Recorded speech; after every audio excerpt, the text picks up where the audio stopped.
It was supposed to be the quiet life, you know.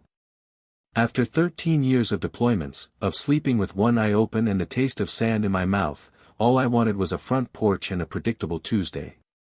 I thought I'd found it, a little craftsman bungalow in a subdivision we called Willow Creek, the perfect spot for me, Jake, and my wife, Sarah, to raise the baby we were finally having. But that peace lasted about as long as it takes to park a U-Haul, because right across the street lived a woman who decided she was the self-appointed queen of the cul-de-sac, a HOA president named Eliza Thorne. The first warning sign should have been the letter about the mailbox color. Apparently, our shade of burgundy was a clear violation of the established community palette, and we had 48 hours to repaint it or face a fine. I laughed, but Sarah, she got tense, and that was the thing about Eliza, she didn't care about the rules, she cared about control. Her house was this sprawling, pretentious monstrosity, and she treated the entire neighborhood like her personal, poorly maintained fiefdom, and her husband, a slick corporate attorney named Marcus, was always hovering in the background like a consigliere. The petty stuff escalated, a fine for leaving the recycling bin out 12 minutes too long, a complaint about the unapproved species of mulch we used. She even tried to cite us for my little rusted pickup, claiming it detracted from community property values, even though it was the truck I used to build her neighbor's deck. It stopped being a joke when Sarah got pregnant. Her blood pressure was already climbing, and the stress from Eliza's constant paperwork warfare, the daily fear of finding that white envelope under the mat, it was starting to take a toll on her health, on my family. I went over there once, marched right up to her polished mahogany door, and tried to reason with her. "Eliza," I said, trying to keep my voice level, "this has to stop, you're stressing out my pregnant wife, you're trying to force us out, what is your endgame here?" And she just looked at me, this ice-cold gaze, and she smiled, this thin, viperous smile. "Mr. Hanson," she purred, "the rules are the rules. If you cannot comply, then perhaps you chose the wrong environment for your family. We are not interested in volatile elements." That was it. She wanted me to snap, she wanted me to give her a reason to call the police, to confirm her narrative that the ex-military guy was unhinged. I swallowed the rage, forced it down, and walked away, but I didn't forget that look. What I didn't know then was that my little bungalow wasn't just blocking her view, it was the final parcel of land blocking a massive, multi-million-dollar corporate development, and a deeply corrupt money-laundering scheme. My home was literally standing in the way of a criminal enterprise. That's when I called in the old ghosts. My training kicked back in, you don't fight a bully on their turf. The HOA bylaws were her kingdom, so I started fighting on mine. I documented everything, every letter, every fine, every date, building a meticulous dossier, and I updated my security.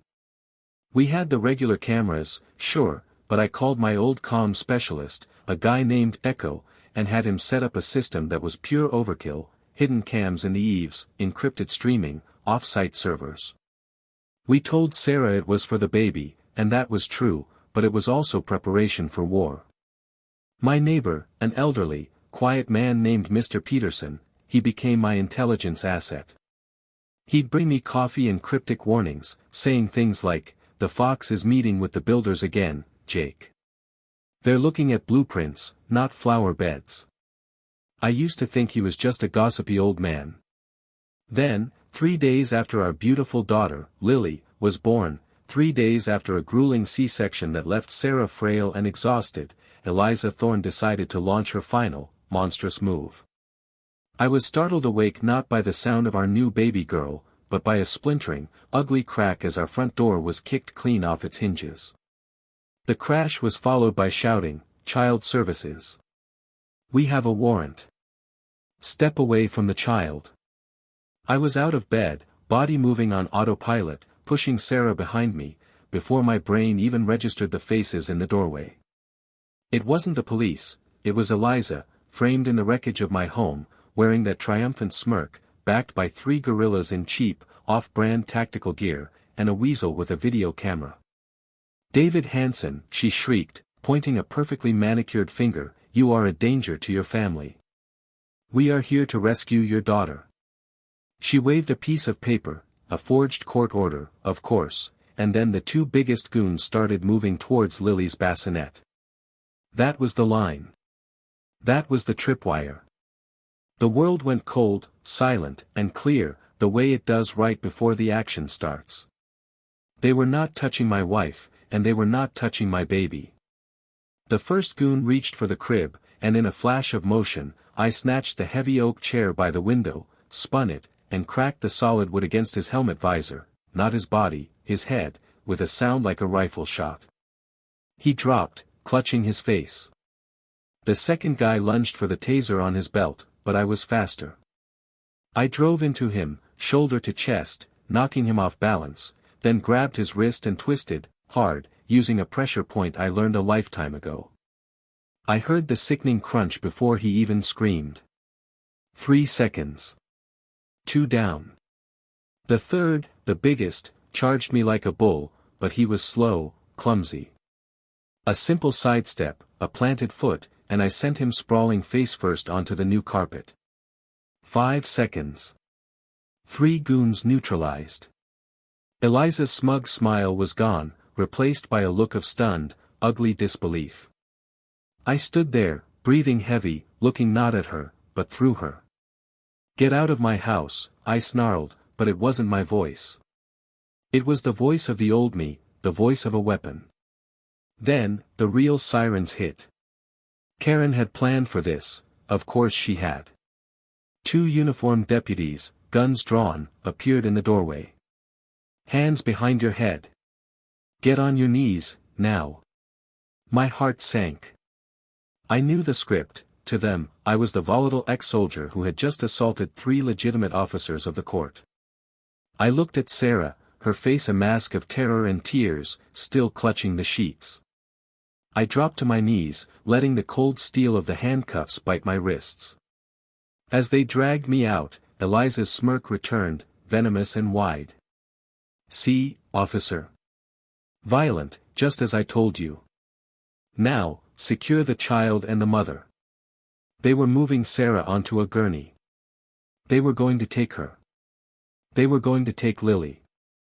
That's when I saw the flash. I was helpless, cuffed, watching them push my family toward the driveway when an unmarked black van and 2 county SWAT trucks screeched to a halt. They weren't just cops, they were Rick's Reserve SEAL instructors, friends I hadn't seen since the sandbox, their matte black vests gleaming under the flashing lights. They moved with terrifying efficiency, like a black tide. A flashbang popped, and the driveway erupted in controlled chaos. My heart soared. They ripped the cuffs off me. Rick, my old platoon mate, stood over Eliza, who was now staring in pure, slack-jawed panic. "This is a forgery," he said, holding up her fake warrant. "And this is a live video feed from the house, audio included. We have your entry, we have the assault, and we have the bank transfer from your husband's firm to that fake CPS agent." The world had turned right side up.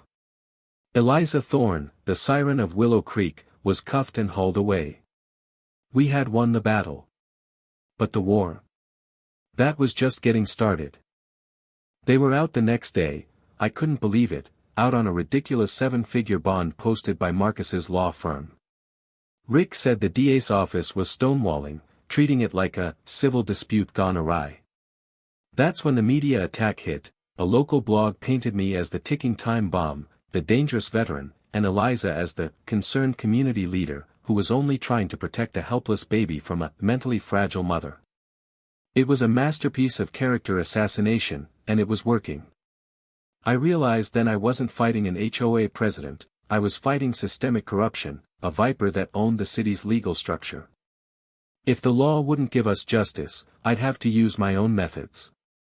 I called Echo again. "I need everything," I told him.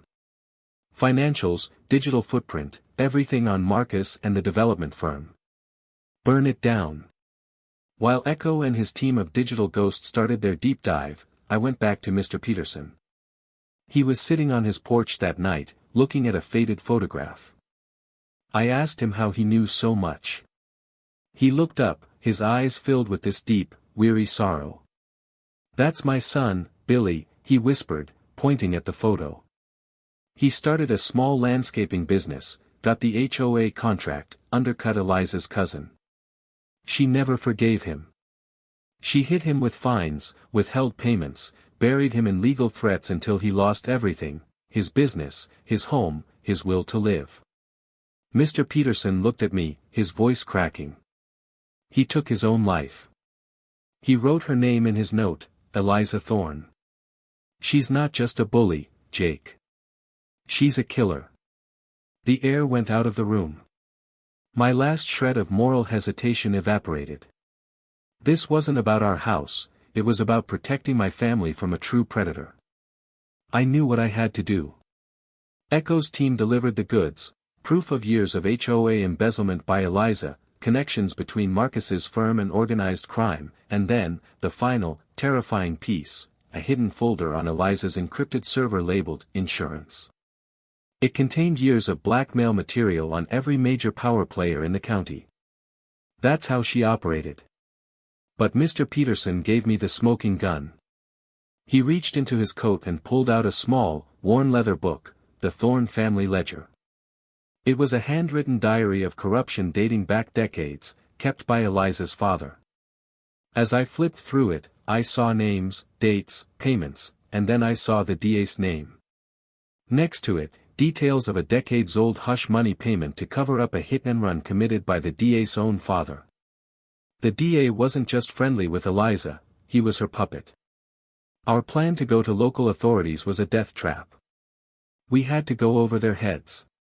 We had to get the physical ledger and our digital dossier into the hands of the FBI's Public Integrity Section in D.C. First, I had to secure my family. I put Sarah and Lily on a plane to my parents' house, safe, outside the blast radius. Then, I set the trap.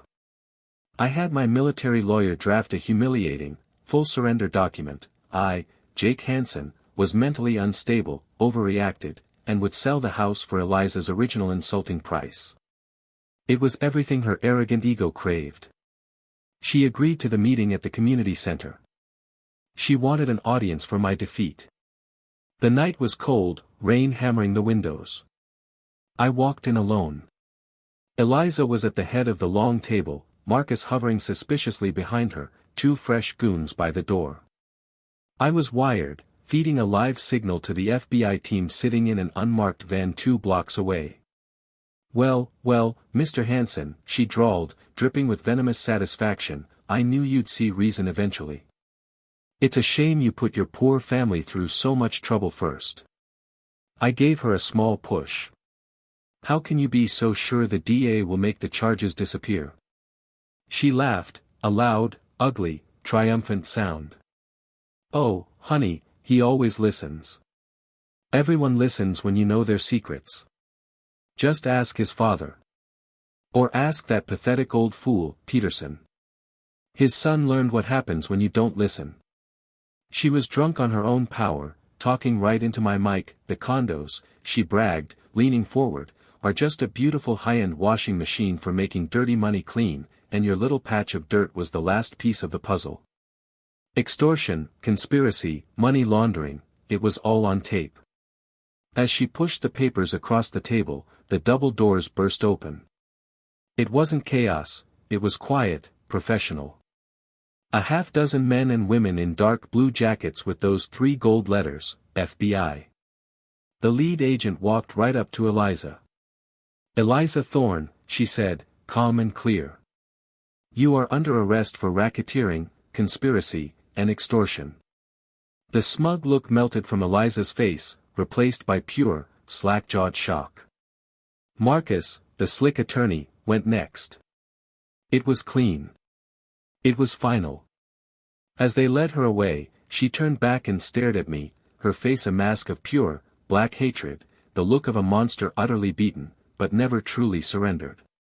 6 months later, I'm sitting on the front porch swing, Lily is in my arms, and Sarah is bringing out iced tea. The house is ours. The DA resigned. The Thornes were denied bail, facing a mountain of federal charges. The HOA was dissolved. The neighbors, freed from a decade of tyranny, started talking again, and they formed a new, voluntary association. Mr. Peterson, my quiet hero, is the interim president. He tore down the old community center and built a beautiful garden in its place, with a simple stone bench, in memory of Billy, and all those who deserved a better neighbor. I got my predictable Tuesday, my quiet life. I learned that peace isn't something you find, it's something you have to build, and sometimes, the only way to build it is to bring down the old world first. It was all worth it. We are safe. We are home. And this time, it's for good.